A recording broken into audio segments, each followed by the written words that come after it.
Hey everyone, welcome back to our channel. Hello. So this is it. This is our most requested video as of the last 2 months. Has nothing to do with us being in Asia, but all how we make money. And so if you want to see how we make money while traveling around Asia, stick around to see more.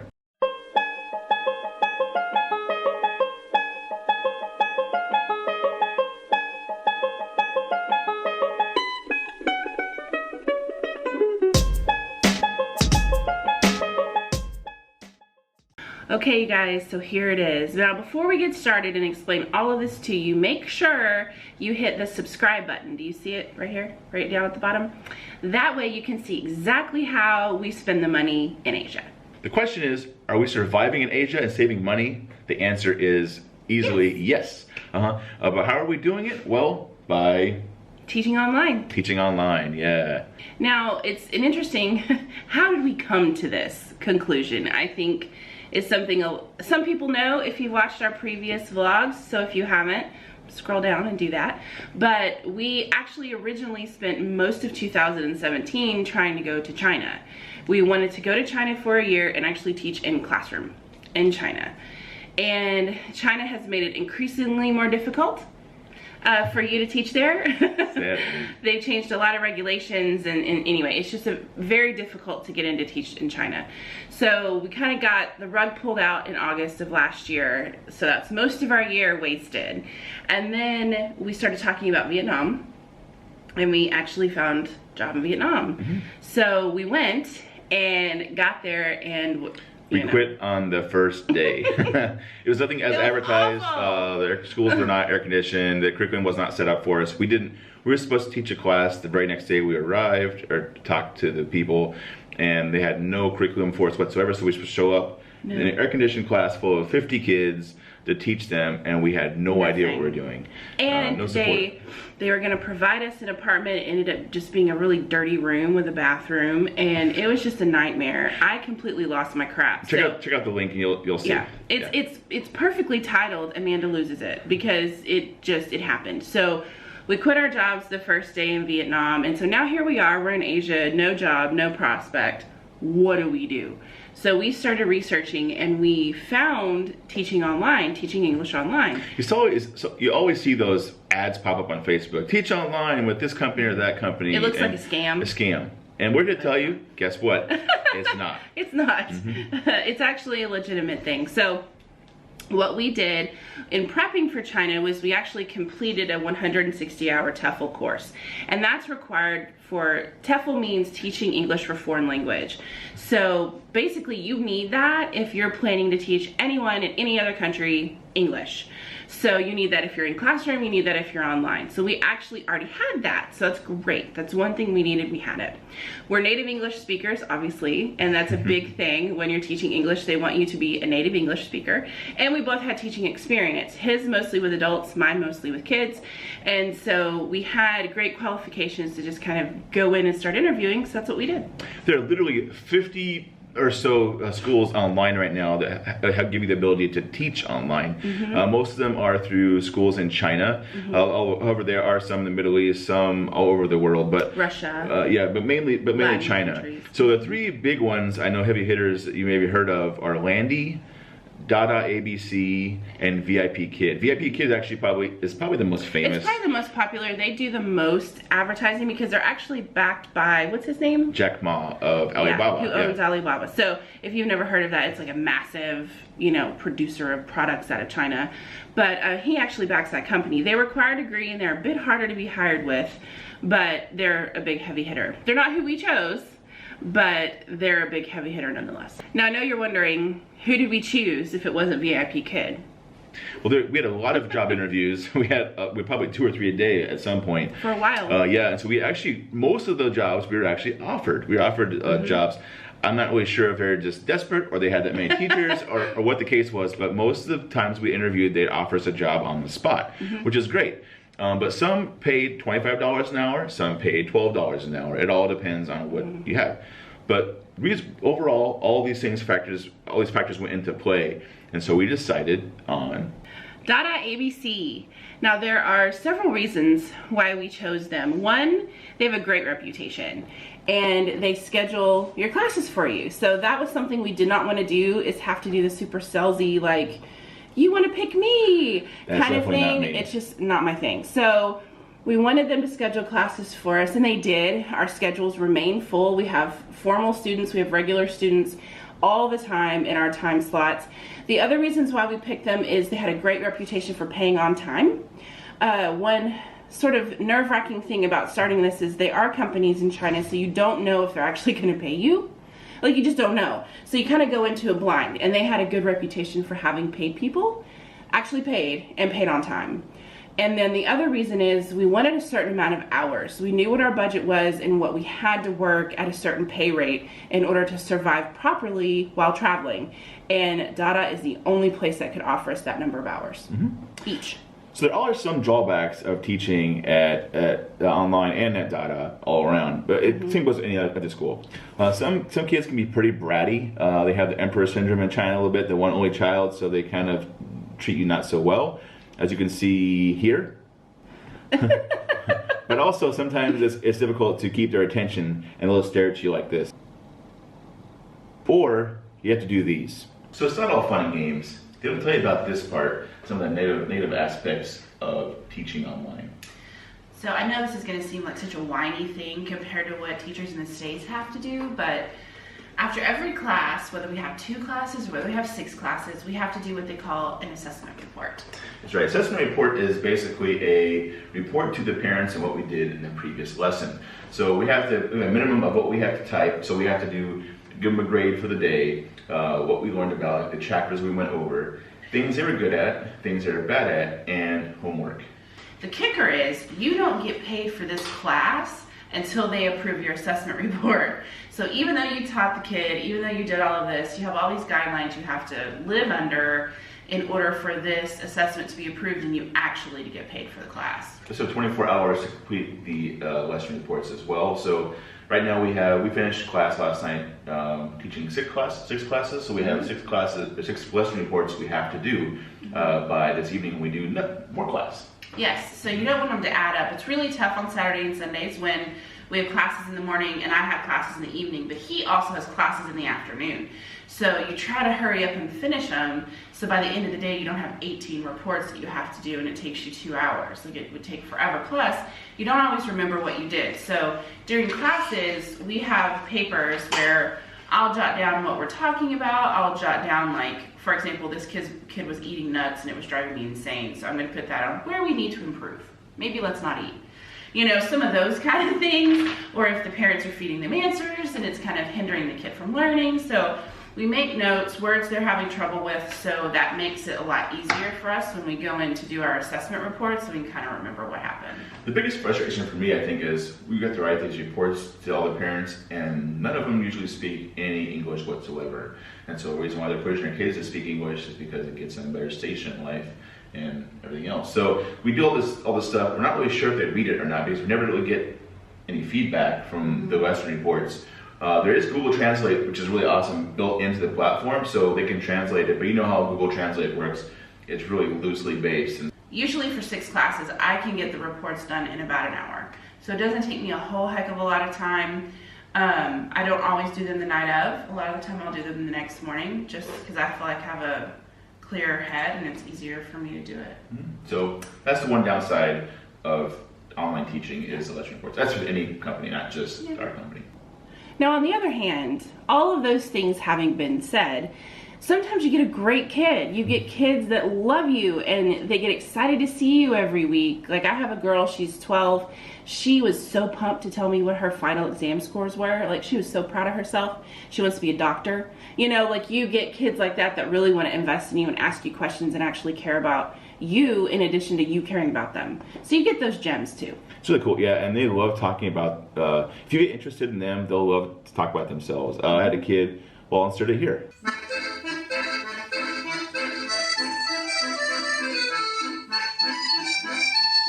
So there's a full gamut of things. I mean, you're dealing with kids, so it's like any public school back home, you're gonna have good and bad kids, and that's just the way it works. That's the law of averages. And it's their moods too. They'll be great one day, and then they'll be like, I do not want to see you today. It's just the way it is. But the best part I think about this is we don't get sick with dealing with kids every day. So I know teachers have that barrier you don't have to worry about. So that's kind of cool. Never get sick. But it's hard to call in sick too, because if you do call in sick, which we've had happen, as you see in our other vlogs, that they do penalize you unless you have a doctor's note. And if you're sick too many days or off too many days, they can dock you pay. So kind of a bummer there, but that's just the way every company works in China, unfortunately. Yeah. Question time. Now we're going to answer some questions that you guys sent us via Facebook, email, and comments on our YouTube channel. Yes. So the first one says, "Is it one-on-one?" Yes. Yes, it there's is. options to do group ones, I think, with multiple kids at a later time with at least our company. There are some out there that you have to teach 2 or 3 at a time. I don't know how you do that. I don't know how One you is do it good either. enough for me, and that's it. So one. We just do one. Who are the students? Students are basically from the country of China. There are some scattered other ones around, but mainly 9 times out of 10, you're going to get a student from China. Well, I've got multiple kids from Shanghai, Beijing, Shenzhen, all over China, the big cities. Actually, no, they're all big cities. They're usually big cities. I don't know if they can tell me they're a small city where they live, but they're all big cities. Those that can tell me where they live have all been big cities. I may have some smaller, I just don't know. Next is ages. So how old are our students? They are typically between 4 and 15 years old, although we have had some that are 4, aka 2. So it happens sometimes you get a young one that really has no business they're still learning their native language, much less a second language, but their parents are so adamant about them learning English, they start them way too young. Yeah. But mostly 4 to 15. Yeah, that's experience all in itself. Kids crying in front of you, they'll see me on screen, and they'll big white dude, if they're right in their face, start crying, and so that's. I've never had any of those young ones. Also have kids with mustaches, so I mean, there's that too. So yeah, 4 to 15 is the answer. Next question: are the students learning English? Yes, they are, and you can also see a marked improvement, which is kind of cool. You teaching them over the past few months that we've been doing this. It's just crazy. So basically our purpose, our job is to give them a boost they would normally have. So it's safe to assume that they have English English in their public schools, and also the after school programs is where they go as well. So there's schools like Wall Street English and different places. Disney has their own English learning center, and after that they come home and they just do a one-on-one with a teacher, which is us. And so we actually help improve and hone their skills of them speaking English already. Other question is, are they already English speakers? For the most part, no. You get varied levels of ability. You can get a 15-year-old that can't say their ABCs, then you get a 5-year-old who can speak better than a college professor. Like you really don't know. So when you get a new student that you haven't been working with for a while, you kind of go in blind and feel them out for their level. But for the most part, they have a basic understanding of English, and we kind of build on that. So the next one, are the students learning at home or at school? This is a funny one because the answer is, this is our loaded question already, because you didn't know it was loaded, but it's loaded. Yes, so they teach it. We teach them at home. They're home, but the thing is, they have access to using a program on their iPad and on their phones. So it makes you mobile. Yes, it makes you mobile. But so you know how we know we're mobile? Yeah, because they'll take you everywhere with them. Amanda, I've been taken to the bathroom twice. We call it the potty party in like the teacher groups that you can join, because those of us who have had the privilege of been taken to the bathroom with your child, can you imagine how unbelievably awkward that is? It's happened to me twice. Both boys too. I've not had that happen yet, luckily, but I have had students in cars. I've had students in restaurants, and the restaurant's a funny one because they're kind of, I guess that's a sign of being affluent or whatever, but they kind of show off their English teacher to everybody. So during dinner time, everyone will kind of look over the shoulder and see what's going on. I've had numerous photos taken of me, so it's kind of funny to be a novelty, a kind of a white monkey. Yes. This is my favorite. They'll film you. Yeah, a lot of students, they value education so much there that the moms will actually film us teaching them, and they'll make their kids watch it again.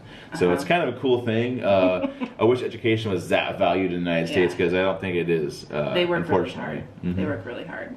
So do we follow a curriculum?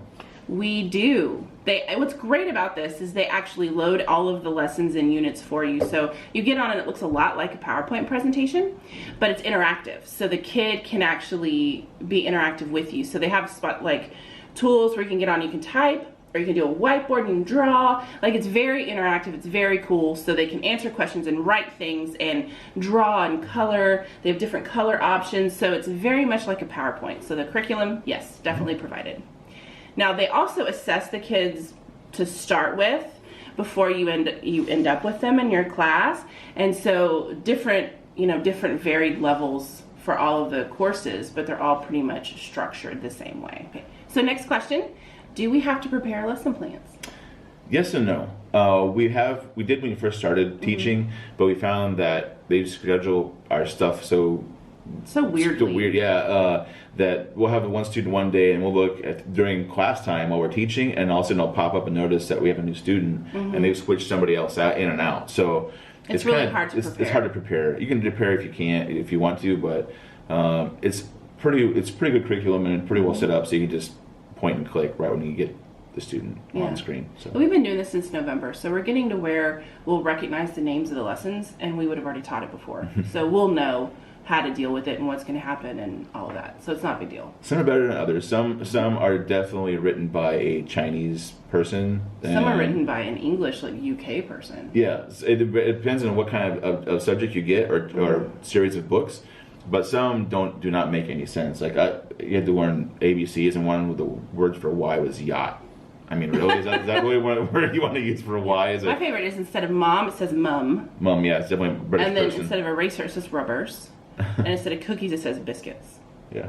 There's all kinds of fun things you get to learn about. Yeah. It's funny. Do we get to grade homework? No. You have the option where you can actually assign them extra homework through a separate tab versus what we talked about with our assessment reports. But I don't do that simply because they work so hard. And we see them in the evenings most of the time, and they're so tired and they're exhausted. And I want them to still be able to be kids. So I'll assign them homework in the assessments, mostly speaking practice, but I won't ever assign them homework where they actually have to sit down and fill things out, because I just think they get so much of that. I want to be the teacher that doesn't overrun them. That's it. Those are all the questions. Yeah, if you have any more, wanted to know. Yeah, if you have any more you want to know about the hiring process that we went through, maybe it could be a separate video, or just comment and ask us directly, and we'll help. Or send us an email. We'll be happy to respond to you. That's a lot of information, and this video would be 45 minutes long if we told you everything. So it's already a long video. So if you stuck around, I appreciate you sticking around. Hopefully, we can get some new information on how we teach online, how we make our money, how maybe you can too. And so our link for .abc is down below. This full disclosure, the link is a referral link, so we do get kudos. Yeah, kudos. Yeah, if you guys sign up and get hired, which is cool. But there's obviously no risk. But the other thing to that too is if you type in our website .abc, it'll mostly be in Mandarin. Yeah, so Chinese. It's hard to find an actual English website for the school. Yeah, so usually the referral links are the only way to find that. And so they like to see that the teachers that are working for them refer other people. So it's a positive thing. We don't plan on doing this permanently. This is definitely a temporary thing. We're not going to do it when we go back to the States, I don't think. Just because with the time zone, schedule. it doesn't work. I'm not going to wake up at 3 o'clock in the morning to teach. Because that's one thing we actually did not mention, is that the time zone that you work on is Beijing time. And so with us being in Thailand, it's only an hour difference. We're an hour behind them, so it's really easy. But if you were in the States, you're like 13 hours behind them. So instead of teaching at 4:56 p.m. like we have to do, you'd be teaching at 3:56 a.m. So you have to get up at 3 o'clock in the morning, and it's just not going to happen. So we are only doing this while we're traveling abroad. It's a great way to fund our trip. Yeah, and speaking of pay, so the pay range for Dada, just so you all know, because I'm sure everyone's want to know how much we make, literally. But we can't give you the exact figure. They get mad if we tell them. But we will tell you the starting base salary is $16 an hour, goes up to $25 an hour. And that... all completely based on the individual, your experience, your education level, how you do in an interview, how you do in a demo class. There's a lot of variables depending upon how much they pay you. So it really depends on you and your process. So even if you're making the minimum amount of money there, you're still making enough money to survive in Asia. And we know that because we have our expenses and looking everything over, and we're still making money and saving money as well. So we're not making the minimum, but we are somewhere in the middle. Yeah. So, and that's where I think they start most people, unless you just really tank your demo. So I think you'll be okay. So if you have any questions, like I said, go ahead and write them in below or just email us directly at chubbyandaway.com and I'll be happy to help you. As always, don't forget to like, comment, and subscribe. But also, this video is particularly important because it gives you all the ability to take an adventure of your own and go teach while traveling the world. So don't forget to share this. Share this video with all your friends and see... Anybody interested in traveling full-time? Yeah, if you want to travel full-time, you had the bug to travel, this is a great tool, great way to help them fund that. So I can't stress it enough. It's such a cool way of doing it. Won't last forever, but for right now, it works. It works. Absolutely. See you guys. Bye.